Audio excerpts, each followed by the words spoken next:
Hello, everyone. Welcome back to Mining Now. I'm your host, Jerrod Downey. We've got Andrew Pyne on the show. He's the president and CEO of Wenco International Mining Systems. Very excited to have Wenco on. Andrew, welcome to the show. Thank you.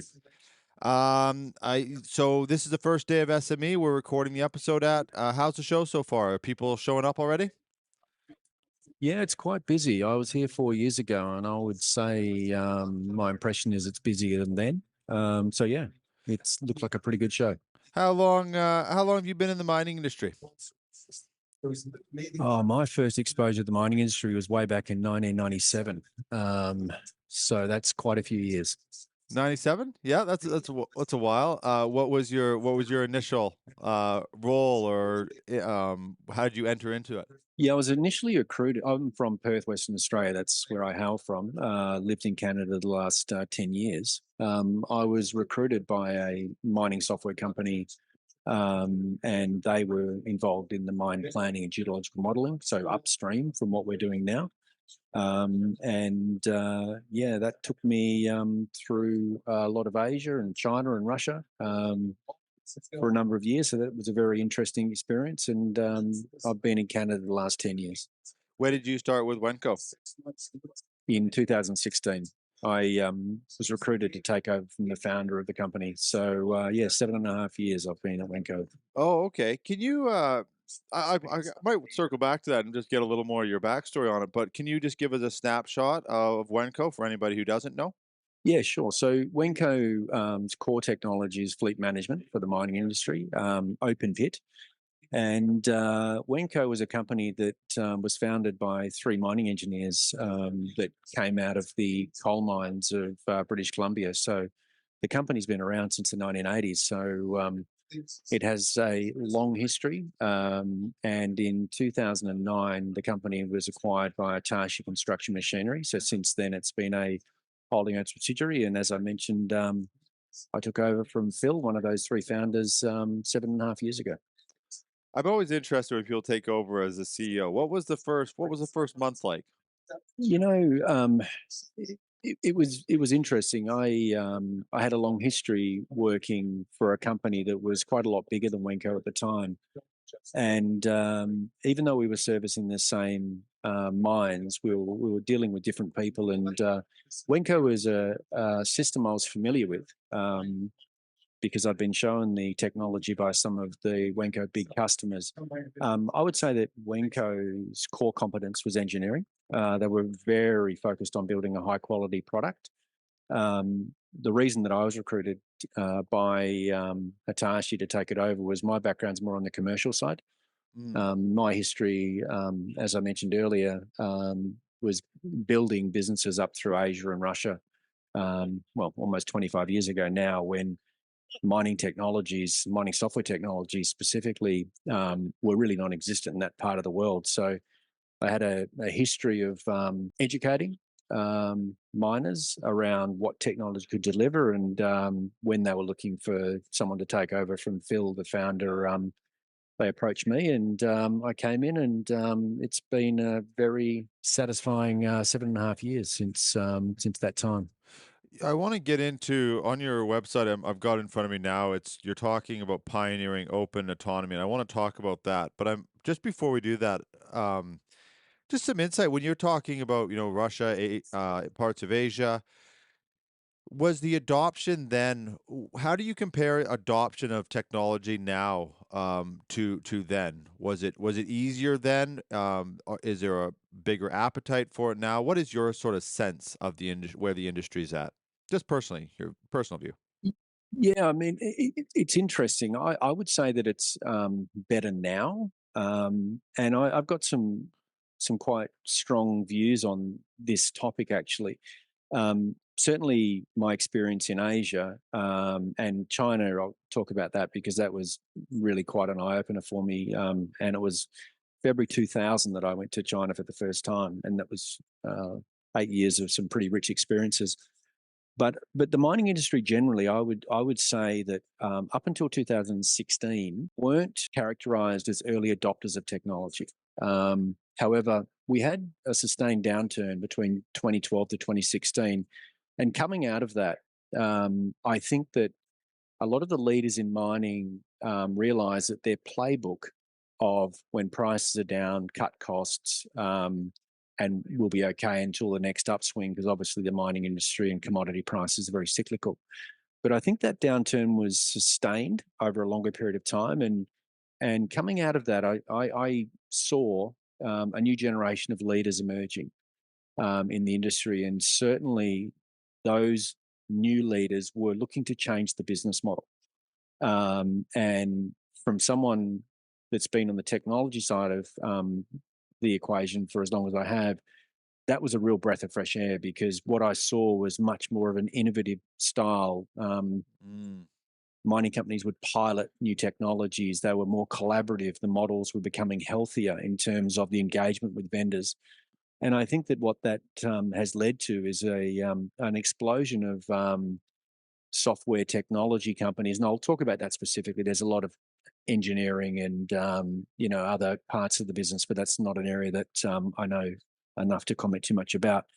But certainly from the software side, it was really significant in terms of the change, and that's allowed us to do some things that have been pretty innovative, because you can't innovate in a silo. You do need customers that are willing to do that with you, and that's certainly been our experience, and it's been very rewarding for our customers and us over the last handful of years. I do want to circle. I know people want to learn about it, so I want to highlight it quite quickly. The open autonomy.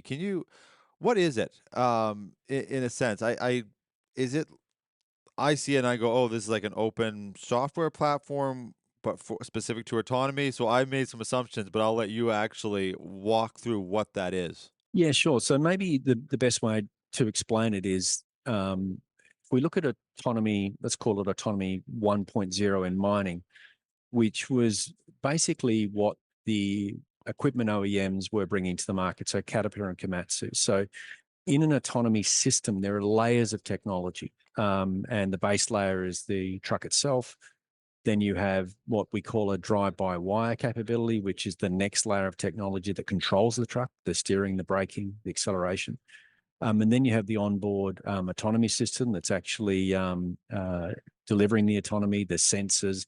And then at the top layer, you had the fleet management system. Mm. Now, if you are buying autonomy 1.0, let's call it that, you're buying all of that from one company. You're buying that from Caterpillar or Komatsu, and they certainly created a lot of value for a lot of customers, and kudos to them. And I certainly don't want to diminish what they did, and are still doing. However, there are some constraints. But if I look at what open autonomy is, open autonomy 7 years ago was a concept.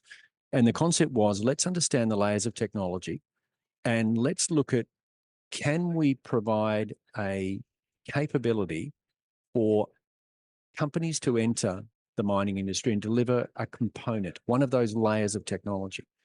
So what Wenco did was, we started to work through the ISO working groups, the mining working groups, to create ISO standards to be able to allow different layers of that technology to communicate. And that was a really important step.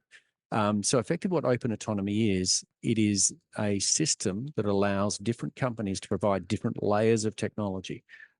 So what that creates is an innovative environment.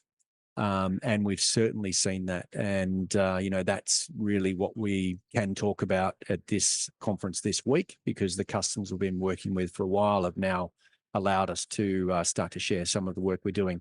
But effectively, that's the difference. Closed from one vendor, open, multiple vendors. And the value proposition for our customers is huge, but essentially what it gives them optionality. It gives them the choice to choose where they want to get the technology from. And what we see is a lot of companies entering the mining space, delivering very innovative solutions. So it's a pretty exciting time in this domain. I guess the obvious one is that it's mixed fleet is the high demand, right? Because you have to be able to, if you're operating a mixed fleet, you need to be able to put everything under, or they want to put everything under one operating system. Is that right? Absolutely, absolutely. That is probably, um, one of the great benefits to miners that have mixed fleet, because certainly with the OEM-based systems, that requires a base truck that comes from the one vendor. And as we know, many miners have multiple flavors of fleet, and to adopt autonomy in the first iteration, that meant changing out your fleet, and there's big costs involved in doing that. So mixed fleet is certainly one of the attractions of this Autonomy 2.0. Most operations would be mixed fleet, right? Are there many that are just one OEM? There are some. I don't know the percentages, but certainly the majority is mixed fleet, and certainly larger companies like to have mixed fleet because in their buying processes, if they have multiple vendors, then obviously it gives them some purchasing power and negotiation ability. What they don't have when they commit to a closed autonomy system. I kind of want to get an understanding. We've had similar, not this specific technology, but just similar conversations on the show before. And where is it at? How far, not the crystal ball, but just realistically, can you see a place where, there's full autonomy on a mine site? Has it been done anywhere? Is it close to being done in a lot of places? Sort of where do you see the market at? Yeah, well, we're involved in a couple of projects ourselves directly, and I would say that. Well, let me tell you what we have. So at the moment, there are fleets, not at a large production scale. So we have a mixed fleet of ultra class haul trucks at Roy Hill, and which is an iron ore miner in Western Australia, and they've been quite public about their aspirations and what they're doing. But that's a mixed fleet of Hitachi EH5000s and Caterpillar 793Fs. ASI Mining, the company providing the onboard autonomy, and Wenco, our company, is providing the fleet management. So they have 15 trucks cycling under a couple of excavators, and that's been working in a let's call it the autonomous zone for a while. I was there myself 12 months ago or so, and I was impressed with what I was seeing. However, full production, their goal is 90 plus trucks. They're at 15. So Wow. adoption of autonomy, regardless of where it comes from, takes time, and certainly they're on their adoption curve. But that's a real project. The other project that we've been working on confidentially now for the last 5 years is with Rio Tinto, and we can talk more about this later. But there we have it's a single vendor truck coming from Scania. It's a smaller truck. It's a different use case, and they have 10 of those vehicles operating at an iron ore mine in Western Australia as well. So that's real. There are other companies that have sites in Europe and in the US. So I would say we're at the stage of these technologies being proven. If we're talking about technology readiness levels, we're still migrating up to the to full technology readiness, but they're making great progress. So I would estimate, based on the information that I have, within the next 12 months, we're going to be seeing these fleets being automated with this new flavor of autonomy at scale within the next 12 months. That's my expectation. What is the biggest challenges? And part B to that question, once you get 15 trucks, is it easy enough to get 90? Like, or is it a whole different set of problems? Is it how does it scale based on the amount of units you're actually operating? Good question. I mean, certainly the scalability, the congestion, the amount of data that you're moving back and forth. Right. Do you have the network capabilities? Is the mine set up properly from a geometry standpoint?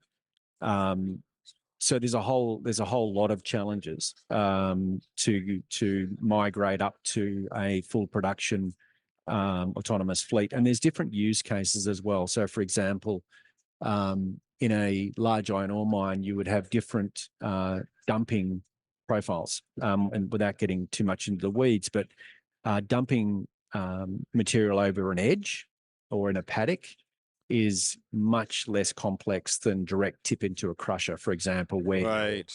obviously your target is much smaller. So Mm. the use cases are being progressively rolled out. So that will take all of that means that it takes time to adopt autonomy at a full production scale. This is shamelessly promoting yourself, but that is what the show is for. So, where do you see Wenco? Where do you see your advantage? Trying to be a leader in this space. Where do you have the edge in the industry, and possibly if you can get into it, where are you going that will continue to give you that edge? Sure.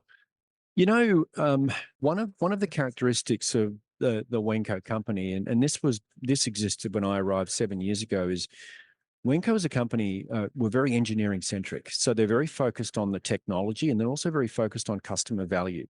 Um, and because of that, um, being part of the DNA, some large customers came to us and started to ask us to think about what we could do differently and how we deployed our technology. And certainly the Rio engagement goes back to us committing to something that was going to enable them to utilize some third-party technology. And we did that 6 years ago. And at that time, it wasn't in our commercial interest to do that. However, we very much talk about we want to focus on value, our customers' value, and then be aware of how we can contribute to them realizing that value. And that might sound like a nice catchphrase, but actually it's the way we operate our business. Um, so I'll give you an example, a very, very practical example. So when we were thinking about the layers of technology in open autonomy, we made the decision that we would actually publish the interface that we created between the onboard autonomy and the fleet management layer. And we designed that as an industry standard. So our competitors, our direct competitors, that's made available to them Mm. if they choose to use that. And the reason we did that, and our customers have even asked us, and in fact, recently when I was up at Rio Tinto, um, the project sponsor said to me, I don't understand what Wenco's strategy is because I don't understand how you're advantaged by this. And my response was, well, we're not. That's the whole purpose of open systems. Hmm. If we truly commit to open systems, that means they must be fully open. We can't be expecting the industry to adopt standards, open standards, if Right. we're making any decisions that are to our own commercial benefit. Now, of course, we have a strategy of how we can actually benefit from this, but I think the most important thing is we made that full commitment to open autonomy a number of years ago. Customers have seen that in action. They've approached us wanting to work with us to do something differently. And here we are today with some really exciting projects and some great collaborations. I don't think this is a false equivalency, and correct me if it is. It is. I remember in another career, I would oversee like website development. And there was a time where people were building, they would really trumpet their like very specific system. It was closed, nobody else could work on it but the geniuses that were developing it. And those companies went away because, I mean, maybe they're still around somewhere trying to sell their overpriced product, but it became a system where you could have a collaborative system, open systems where people, once if they moved on or if they needed something custom, a third party could come in and build it. Is it some similarity where you're not setting your client up that they're just so limited, and if new technology comes in, it can't be integrated, it can't be adapted, you can't adopt it. It just sort of opens up the whole, it just drives excellence, right? Am I understanding that right? It's you're right. There are so many equivalencies. I think the best example, if we look at Apple, the iOS versus the Android operating systems. Look at what happened to Apple's market share. Certainly in North America, Apple's done great, but it was a closed system. Now they're evolving their business model because they've had to. Yeah. But open allows innovation. Yeah. Um, you know, there's plenty of examples. I mean, another example is Elon Musk and with the car. Tesla. I was just thinking about that. That's Yeah. a great example of um, complete commitment to open standards. But if we think about innovation, and this is really, to me, the most exciting thing about this open autonomy is innovation happens. It doesn't happen in large companies, or it might, but it's individuals that drive innovation. So innovation happens from small groups, single people. Now, if you are that small group, that innovative person creating something brand new, um, that's exciting. And I look at some of the companies that we're working with and we're seeing emerge. They're very small companies, but their technology is absolutely groundbreaking. I'm owned by a very large company, as I mentioned earlier. Hitachi Construction Facility owners, 25,000 people. A Yeah. very big company. Innovation is not their core. Small companies Right. innovate. And I think what's really exciting is open systems. You're actually giving them the road rules. So Right. I'll give you another example. I contacted the chair of AI at Oxford University, who was spinning up an autonomous vehicle company, and you've got some of the brightest people in the UK working for this company. Mining wasn't on their radar. So I contacted him, and that was 5 years ago. And the technology is astounding what these companies can do. So that's what I think open autonomy, really is enabling. Is we're giving those companies the road rules. We're telling them how they can interface with different layers of technology, and open wins. I unequivocal. That's what happens. Binary file structures, closed systems, lack of interoperability. All that delivers is constraints. Yeah. And what I'm seeing and what we're fully committed to is we want to be part of the ecosystem. So what we need to do is, and we've been around a long time, so we have a decent footprint. What we want to be doing is working with companies, solving some of the problems that are hard to solve in mining, be very focused on customer value, new customer value, and take an open approach. And quite honestly, if we do that, I can attract really high quality software engineers because they get Right. excited by that. Right. We do some great stuff. We have a lot of fun, and we're getting some, great kudos from some of our larger and smaller customers. So it's a lot of fun, very rewarding. I have to ask, did you come to this? I mean, this approach is, uh, I agree with it 100%. Absolutely everything you're saying. It's similar to in our production world. I've given people tips on our business model, how we've actually made a go with it. Because my thought is, if you come on our show and have a good experience, and then go on the next three and it's a terrible experience, well, now it sort of sours the whole experience of coming on podcasts and web series. It's just a way of thinking. Did you come to that? Is that something that you just that approach to business? Did you always have it, or is it something that you've developed with things like open AI coming on, or not open AI, but open systems? Um, was it developed, or is that something that's sort of a value that you've kind of carried with you in business? Yeah, it was a couple of things. I mentioned earlier that before I arrived, the company had developed the technology that it was developed in such a way that it could integrate and be open. That was an engineering decision, not a commercial decision, that gave us that product. But do you know, we did this, made this commitment to open autonomy for a very specific reason. If we didn't, as a company, we predicted we would struggle to survive. So Right. we had a burning platform. And as I think most people know, that a crisis creates an environment where autonomy can happen because people are looking for something new. And as I mentioned earlier, innovation typically happens in very small groups. And I remember the conversation in my office, it was back in 2018, where one of our senior engineers came into my office and started talking to me about a concept. Because of what I think I mentioned earlier. One of our customers said, we are going to adopt autonomy. We want to use your product, but if we adopt autonomy, that means we'll have to stop because of the closed systems I mentioned earlier. Oh, it's because of the Um, closed systems, not because of the capabilities, but because of the setup. the OEMs, Yeah, so they came to you and said, we want to work with you, but if it's a closed system, we can't, essentially. that was a large customer said, we want to use Yeah. Wenco. We want to keep using Wenco, but we are going to adopt autonomy. And at that time, in 2018, that meant Kato Komatsu, closed system.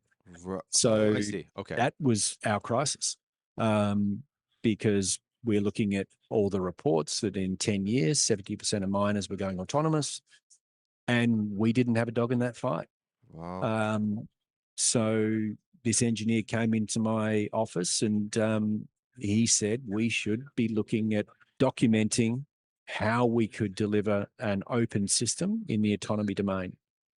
And he advocated and has been the convener of the working group working on the ISO 23725 ISO standard since that time. And he said to me, we need to make this open. We need to publish what we do, otherwise the industry won't adopt it. So it was a single guy, Wow. Martin Politic, that came up with this as a concept. So open autonomy started in my office from that engineer back in 2018. And because our customers were telling us what I just shared, we lent into that and made a long-term commitment. And that commitment is now starting to give us commercial rewards. But it's been a long, hard road, and I can certainly say that I got calls from the OEMs, and they asked me, "What are you trying to achieve?" Because we want to maintain a good working relationship with all the OEMs. It's very important we do that. Mm-hmm. And I'll repeat what I said earlier. Cat and Komatsu delivered a lot of value to a lot of customers, and I kudos to them for doing that. However, you mentioned mixed fleets earlier. There was a lot of customers that couldn't adopt They autonomy. just can't do it. So Yeah. what did we focused on? Where is the value that we can deliver through an open approach, and that's been our strategy now. Pretty solid part of our strategy now for a number of years. I could keep you here just talking because it's very interesting, but I know you also have a show to get back to. I wanted to ask you, there's something I wanted to ask you though. Oh, to wrap up, I wanted to just get, maybe you can refer to one of the case studies, or the clients that you've already talked about. I just, can you just walk us through, just the day one to, the 2 year, the 3 year mark? I just sometimes when I have these discussions, and I think about the people listening, is not understanding, are you coming to site? Are you inspecting all the truck? Do they send you sheets on every single unit? How do you actually get one of these projects going to make an autonomous fleet? It's an easy thing to talk about, but the actual step by step, the engineering involved, the communication involved, the timeline involved, not disrupting their mining operation, all those sorts of things. What does that actually look like from, let's say, day one to even the first year where you're integrating a system? Yeah, look, it varies, but there are some pretty common themes, and I'll talk about what does success require. I think that with a couple of projects that are real projects, and we have autonomous trucks being dispatched now. Um, the first thing that you have to achieve is you have to achieve commonality of vision.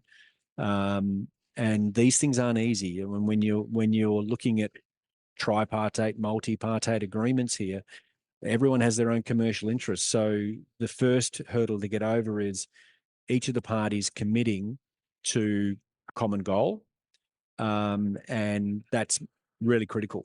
If you are retrofitting an existing fleet, then of course, what you need to do early on is you need to be looking at doing the engineering work. How am I going to control those trucks? Doing that. The software releases are incremental, so you start to do software releases, and it's a slow rollout. You have to be very cautious because obviously safety is paramount. Um, it's a big commitment. It's a multi-year commitment. a lot of people, a lot of engineering time, and you know, partners that are willing to work through the challenges, because there's no doubt you'll bump your knees on these projects, whether it's from one vendor or multi-vendors. So having a very good working relationship, obviously solid commercial contracts to back that up, is really important. But in the experiences that we've had, it hasn't been as challenging as you might think, Mm, because the miners recognize how much value we're talking about here. right. So one one quote, and I won't say where it came from because they wouldn't be happy if I shared it.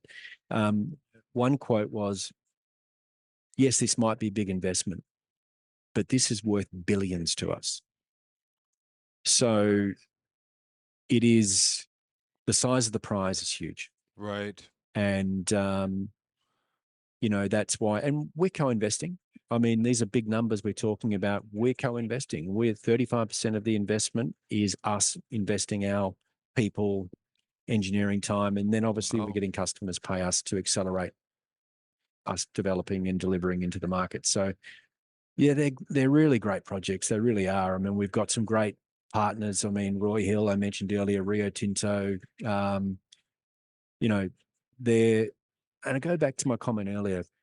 I think from 2016 onwards, you see a new generation of leaders. You see a willingness to engage different commercial models, and I think if we all have an eye on the prize of what the commercial outcome is, a lot of challenges. It's not easy, but very rewarding projects for all of the parties involved. So, look, at the end of the day, it's a lot of fun as well. And I sell these projects to our new recruits, and Mm. it's been a really important part of us being able to build a really strong engineering group, which we need to solve some pretty significant technical challenges. What's before I let you go, what's I feel like I really could keep you here probably another 45 minutes and just keep asking questions, but I will leave you with this one. What is a rewarding part of your job now? And I'm sure there's lots of them, but that drive into work, drive into the office, what do you actually look forward to facing in a day? Uh, you know, it's probably an intangible. Um, Mm, we do customer engagement surveys, and we get fantastic results from that. But what I really get a buzz out of personally is seeing our engineering group being excited by what they're doing. yeah. We've got teams that go to mine sites and they just love it.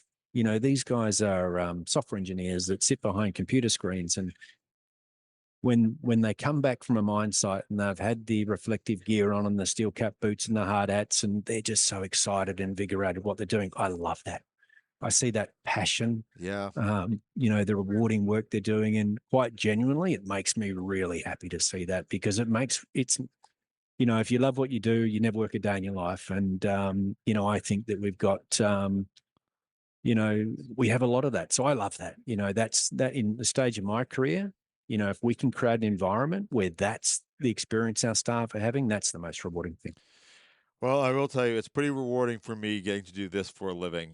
You and I, if I was just at SME, we'd probably talk. I might stop by and say hi, and we'd have a little chat, and then. But in this job, I get to sit there and ask 50 questions to people, so it's a lot of fun. I certainly hope this is not the last time you're on the show, Andrew, because I feel like there's so much more we could cover. But I also know you are busy, and it's a busy show, so I'll let you go with that. But thank you very much for coming on the show.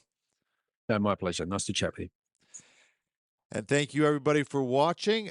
We will have links if you want to connect directly. That's the beauty of LinkedIn being so open as well. You can connect directly with Andrew on LinkedIn.